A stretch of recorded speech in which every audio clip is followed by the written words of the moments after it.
Melo finally wanted to be in the background of a video again. Good boy. Who's Melo? A good boy?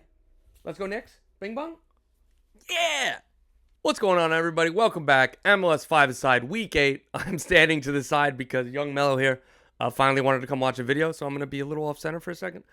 First of all, bing bong, let's go Knicks. 50 wins, second seed. Can't wait to the playoffs. Bring me Philly. I don't care. Bring me the Heat. I don't care.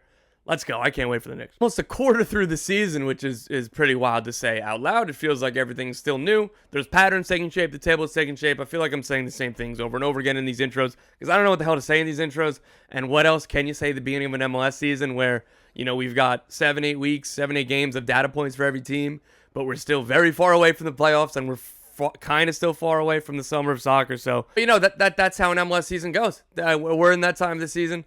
And we got some takeaways. We got some good stuff. Let's go MLS 5-a-side, Week 8. MLS 5-a-side number 1. Inter Miami and Sporting Kansas City put on a show. But boy, both of these teams are so very flawed. One more so than the other, to be fair. But anyway, we had more than 72,000 people at Arrowhead Stadium in Kansas City. It was a really special atmosphere. It was pretty crazy. Sometimes it's important to step back and think about kind of how far this league has come. Max Bretos was saying, you know, he called an MLS Cup from Arrowhead in front of like 8,000 people.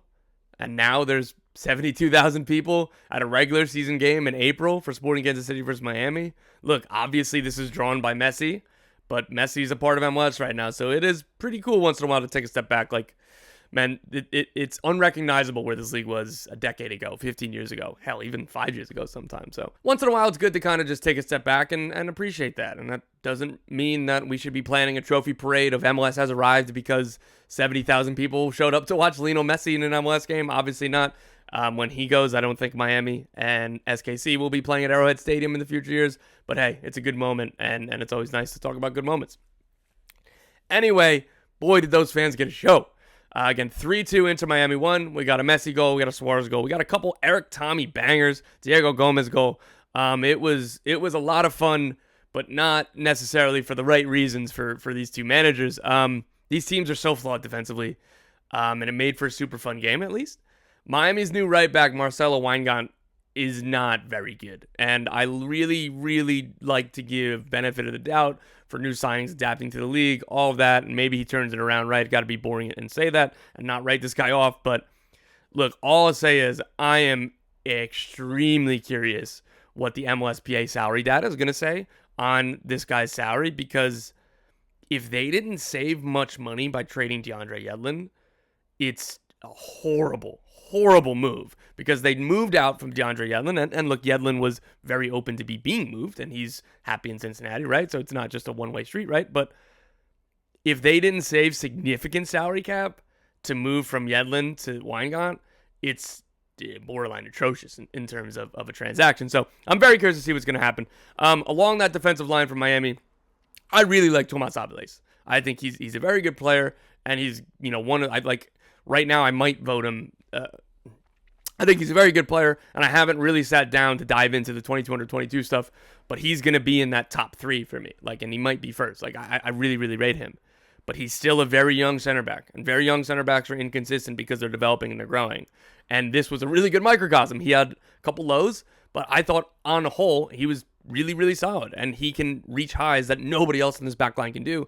And Miami are at a point where they desperately need good performances from a very young center back, which is not an always great place to be for a team contending for trophies. Miami have been linked with an attacking midfielder from Corinthians. I don't have any idea why they would spend whatever limited money they have left on the salary cap to sign an attacker and not a center back or defensive mid. It just doesn't make any sense. But they're tied for the Shield at the moment, right? Like, it's very early. They still have Lionel Messi. That'll cover up a lot of cracks, right? But for me, if I was that team, if I was Tata, Chris Henderson, and the rest, like, I'd be focusing my resources on defensive help, because center back depth is pretty limited right now, and you could use as many runners as you can around Sergio Busquets, a defensive midfielder. Like, somebody like Gregory, DeAndre Yedlin, and Kamal Miller might be nice if they didn't have to worry about salary cap restraints. But hey, that's MLS. That's the nature of the beast, and we'll see what they can do. As for Sporting Kansas City, because again, like, I thought that they were entertaining as well, but they showed their flaws in a worse way. And, you know, one team has Messi and the other doesn't, so that's tough. One team has Suarez, the other doesn't, right? Like, it's tough. I remain really unconvinced by Sporting Kansas City. Like, I'm kind of doubtful, and they can laminate this and play it back at me. I could be wrong, right? But here's a PSA, right? If David Ruiz has the ball 40 yards out from goal and he's standing still, he's not moving, and Messi is 8 yards away from him, do not sell out to close down David Ruiz and leave Messi. Just a PSA for any midfielders out there in MLS that they might be watching this. Really just don't understand that decision. And Messi made him pay with a golazo, and that was part of the difference, right? Like that's one of their 3 goals. That was before Suarez scored the game winner. Which also came off a mistake. It was Melia taking too long to play a ball to Jake Davis, who was being closed down. Davis didn't deal with it well enough, and Diego Gomez took the ball off him and squared it for a tap-in for Luis Suarez. Like, that's the difference of the game, man. Mistakes. MLS 5-a-side number 2, Houston Dynamo. I don't have a better title than that. I mean, I'm going to try to give you all of the reasons and everything. I don't have a great take other than to say this is extremely impressive what they're doing, and I want to highlight how impressive their season has been, but I wish I could boil it down to a one-sentence, really strong take, but I don't. I'm just going to go all capitals. Houston Dynamo? Question mark, exclamation point, question mark, exclamation point. That's all I got. First of all, in this game, they beat Minnesota United on the road. It's a very good result. I still don't understand how Minnesota didn't equalize at the end. Those last 15 minutes were bonkers, and if anybody else was watching that game, I had a couple screens up, but this was at the same time that Miami and Kansas City was ending. So you're a true sicko if you're also watching that game like me with a couple screens up. And I salute you, and I appreciate that. But man, those last 15 minutes were unreal. It was so much fun. I can't believe Minnesota didn't equalize. But back to the Houston Dynamo. Look at this depth chart, and look at all of the minutes that they're missing from so many key players. Hector Herrera, when he was injured at the beginning of the season, I was like, oh, Houston are screwed. I thought that they were lighter to begin with. Nelson Quinones goes down. Well, they're really screwed. Sebastian Ferreira, he's been a disappointment of a DP. And even when he went down, it was like, oh my God, like they kind of actually really needed him. Doesn't matter. They're still picking up all these points. A couple years ago, Sporting Kansas City missed Alan Polito and Gadi Kinda, 2 of their DPs, for the entire season. They absolutely cratered. Not this Houston team. Houston has also been in the CONCACAF Champions Cup. They played 2 rounds. That's 4 extra games, and a lot of teams have been tripped up by CONCACAF Champions Cup. Hell, New England continues to point to it every time they lose of like, well, we haven't had training sessions, all that, right? Not this Houston team. No excuses. They're just picking up points. They're tied for the fewest goals conceded in MLS, and the underlying numbers back all this up. They're second best in MLS in expected goals against at 7.3, so they're kind of right in line. They're 6th best in expected goals per shot conceded and 8th in total shots conceded. What they're also doing on the ball, they're still a very fun team to watch. And look, I've been talking about how good Coco Karaskia is for a while. I rate Amin Bassi very highly. Griffin Dorsey is a wonderful, this attack makes so much sense where Coco Karaskia, when he plays on the wing, he gets to play a 10.5, somewhere between a winger and a 10 and an 8, right? Maybe a new position, right? And Bassi and Kovalchuk do that same role because Dorsey is the singular overlapping threat, and then Franco Escobar can kind of stabilize as a back 3 playing from left back. I thought that they were going to be much less fun to watch without Hector Herrera. I thought that he underpinned that entire tactical style because he's a special player. He was incredible last year, and when he went down, I was like, I wonder if they're going to try to play the same way and just be worse, or if they're going to kind of make big tweaks and wait for Hector Herrera to come back. They've played the same, and they've been just as fun. They're first in MLS in possession with 59%, and they're 5th in MLS in field tilt at 58%, which also means that they're not getting countered to oblivion. They're not going ponderous sideways like I've been criticizing Dallas for this year. This team, what they've done is so very impressive, and I was wrong for doubting them. I think I had plenty of reason to doubt them without Hector Herrera, with all the injuries, whatever.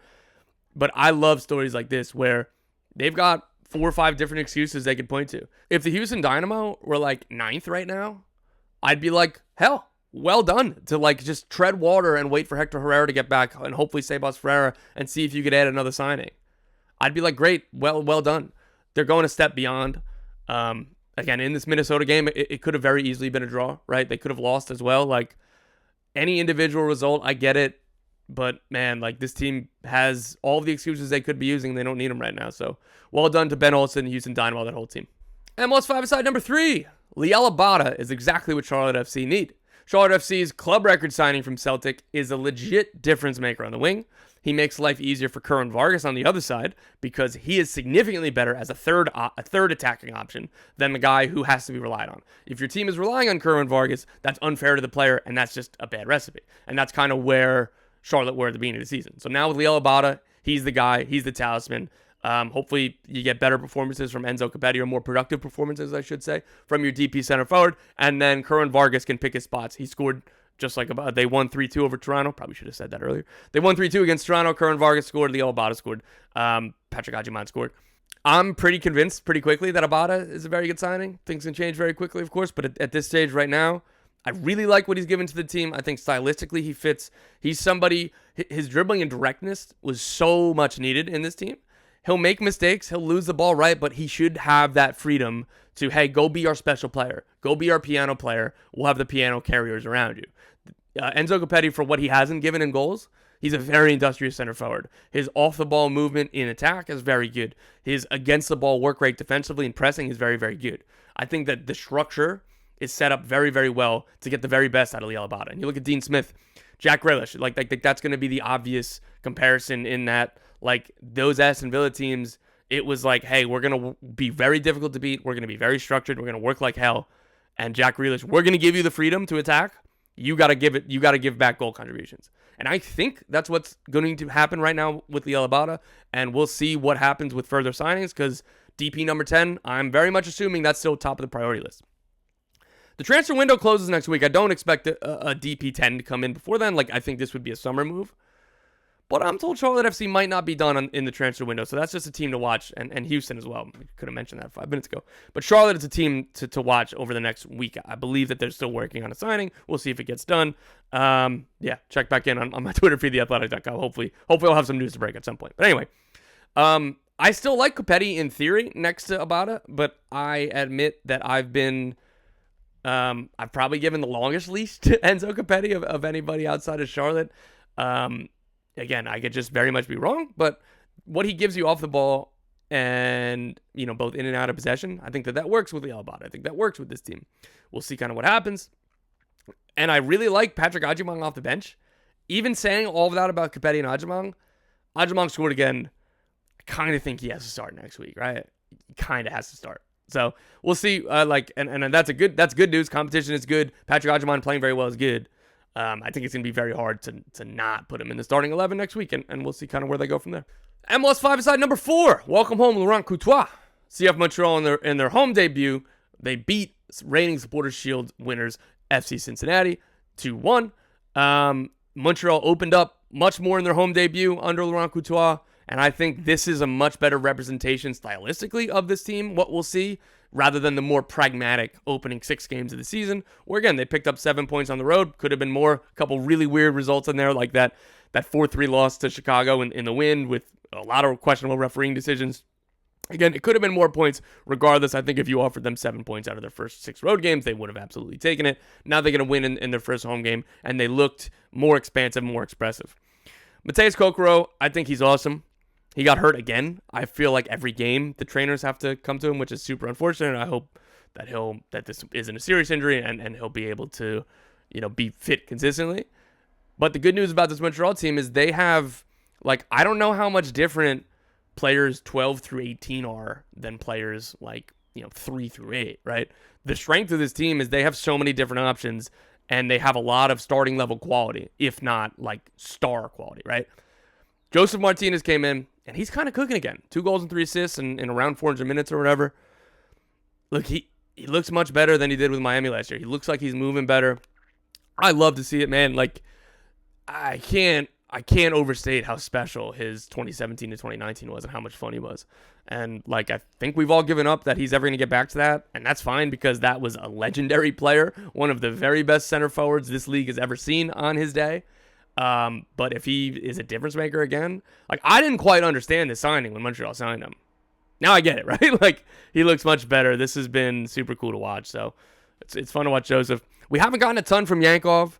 Opoku's injured, so there's still probably another level for this attack to hit. But the structure is very good. The possession is very good. Wanyama can't even break the starting lineup because Piet and Chouanier are so strong in that central midfield duo. Laurent Couture has a ton of options, and I think he's a very good coach, and this is a very good home start, and I'm looking forward to seeing what's next. MLS 5-a-side, number 5, last one. We're just going to, a quick top 5 coaches under the most pressure. This is around the time where jobs start to get lost. Like, 8 games in, 2 of the last 3 years, somebody's been fired. Last year, it took until May 3rd, so that's like 2 weeks from now, right? Like, so we're at the time where jobs are going to start getting cost. And my top 5 in terms of coaches under the most pressure. Number 1, Nico Estevez. That seat is absolutely scorching red hot. I am very curious to see what would have happened if Seattle beat Dallas this weekend. Nico Estevez gave an impassioned post-game press conference talking about the fans, how we love them, how we're not happy with this too, we're disappointed. He hasn't sounded like that really ever in press conferences. I think that he knows the pressure is on. Number 2, Luchi Gonzalez, San Jose. Lost 7 of their first 8 games or whatever the exact numbers. They only have 1 win. They just got throttled at home by the Colorado Rapids. Things do not look good for Luchi in San Jose. I don't totally blame Luchi. Like, this roster is not very good. So, they've been desperately crying for a DP number 10 all offseason and the first part of the season, and nothing's there yet. But still, usually it's the head coach that goes first when things are going wrong. So Luchi Gonzalez on the hot seat. Number 3, Caleb Porter. 2 weeks ago, they got their much-needed first win of the season, and then they just lost 2-0 to NYCFC. I think the next month is going to be really important for this team. There will be no more excuses of fixture congestion. They're out of the CONCACAF Champions Cup. They're going to get a week of training every week, and hey, let's see what they're made of. Number 4, Nick Cushing. That win against New England was very much needed. It's going to take a while, I think, and a sustained run of form to win back the fans, and we'll see what happens there. But for right now, that win definitely alleviates a little bit of pressure on Nick Cushing. And then number 5, we're going to go with the tie. Gary Smith, Josh Wolf. Nashville SC, very much needed bye week after a really disappointing start to the season. And Austin FC lost at home to St. Louis. Again, with Wolf, he should be under pressure, but in his defense, that roster's pretty bad outside of Driussi. And Pereira's good. Owen Wolf, I think, is fine. Like, there's a couple of players on this team that's good, but it's not a very good roster. So there it is. That's what I have for top 5 coaches under the most pressure. All right, MLS 5-a-side, week 8, back to regularly scheduled programming. Got this up for you on Monday like we planned after taking a little bit of time off last week and getting one delayed. So thanks for checking in. We'll be back, I'm sure, in a couple days. We got power rankings coming back this week. Looking forward to it. We'll talk to you soon.